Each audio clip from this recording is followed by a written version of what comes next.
नमस्कार एवरीवन, आपका स्वागत है हमारे YouTube channel weather of Bharat पर। मैं हूं साहिल भट्ट और आप देख रहे हैं आपके अपने चैनल का लेटेस्ट मौसम अपडेट।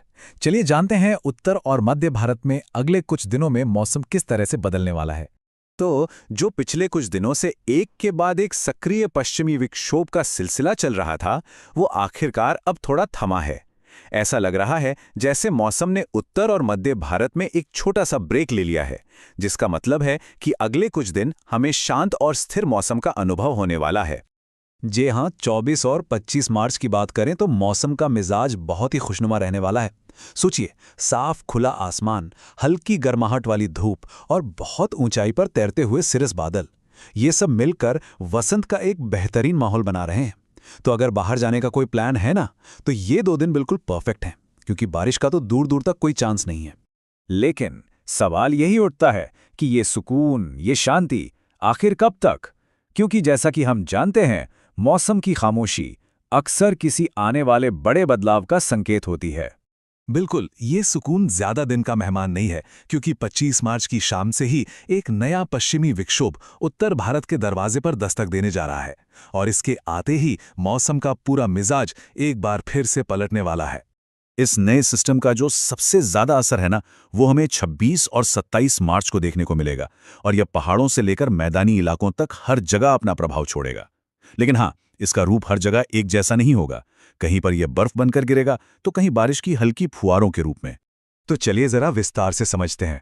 अगर हम पहाड़ी राज्यों की बात करें, जैसे जम्मू कश्मीर, लद्दाख, हिमाचल प्रदेश और उत्तराखंड, यहाँ पर बादलों की गतिविधि बढ़ेगी, हल्की बारिश होगी और ऊंचे इलाकों में हल्की बर्फबारी की भी संभावना है। वहीं दूसरी तरफ मैदानी इलाकों में, जैसे पंजाब, हरियाणा, दिल्ली और राजस्थान, यहाँ आसमान में बादल छाए रहेंगे और हल्की बूंदाबांदी हो सकती है, जिससे बढ़ती गर्मी से थोड़ी राहत जरूर मिलेगी। अब ये सिस्टम एक जगह रुकने वाला तो है नहीं। ये एक मुसाफिर की तरह है जो पूर्व की दिशा में आगे बढ़ेगा, और जैसे जैसे ये आगे बढ़ेगा, इसका असर भी आगे खिसकता जाएगा। पर यहाँ एक दिलचस्प बात है, अपनी इस यात्रा के दौरान ये सिस्टम धीरे धीरे कमजोर भी पड़ता जाएगा। तो इसकी यात्रा शुरू होगी पश्चिमी उत्तर प्रदेश से। वहां से ये आगे बढ़ेगा अवध और पूर्वांचल की तरफ। इन इलाकों में बादल छाए रहेंगे और कहीं कहीं पर हल्की बारिश भी हो सकती है। लेकिन जब तक ये सिस्टम मध्य प्रदेश के पूर्वी हिस्सों और बुंदेलखंड तक पहुंचेगा ना, तब तक इसकी ताकत काफी हद तक कम हो चुकी होगी। इसलिए वहां पर सिर्फ हल्की बूंदाबांदी की ही उम्मीद रखी जा सकती है। तो हमने देखा कि असर कहाँ कहाँ पड़ेगा, लेकिन हर मौसम प्रणाली का असर हर जगह एक जैसा तो होता नहीं है ना। तो चलिए अब उन इलाकों की भी बात कर लेते हैं जहां इस पश्चिमी विक्षोभ का प्रभाव, आप कह सकते हैं, लगभग ना के बराबर होगा। अगर आप पश्चिमी मध्य प्रदेश, गुजरात या दक्षिणी राजस्थान में रहते हैं, तो आपके लिए चिंता की कोई बात नहीं है। यहाँ इस सिस्टम का कोई खास असर नहीं पड़ने वाला।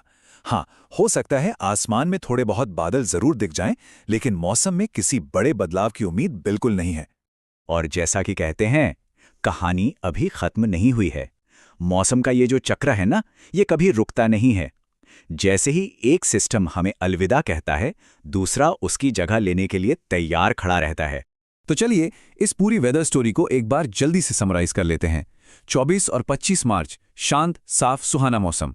26 और 27 मार्च यह है एक्शन का टाइम, पहाड़ों पर बर्फ और मैदानों में बारिश। और फिर 28 मार्च से एक नए सिस्टम की आहट शुरू हो जाएगी।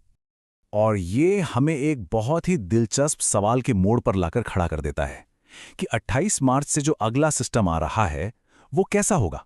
क्या वो इस सिस्टम से भी ज्यादा एक्टिव, ज्यादा पावरफुल होगा? इसका जवाब, इसके लिए तो आपको हमारे अगले अपडेट का इंतजार करना होगा। तो मौसम की हर छोटी बड़ी खबर से जुड़े रहने के लिए हमारे व्हाट्सएप चैनल को फॉलो करना मत भूलिएगा। लिंक आपकी स्क्रीन पर है। हम बहुत जल्द मिलेंगे मौसम के अगले अपडेट के साथ। तब तक अपना ख्याल रखें। धन्यवाद।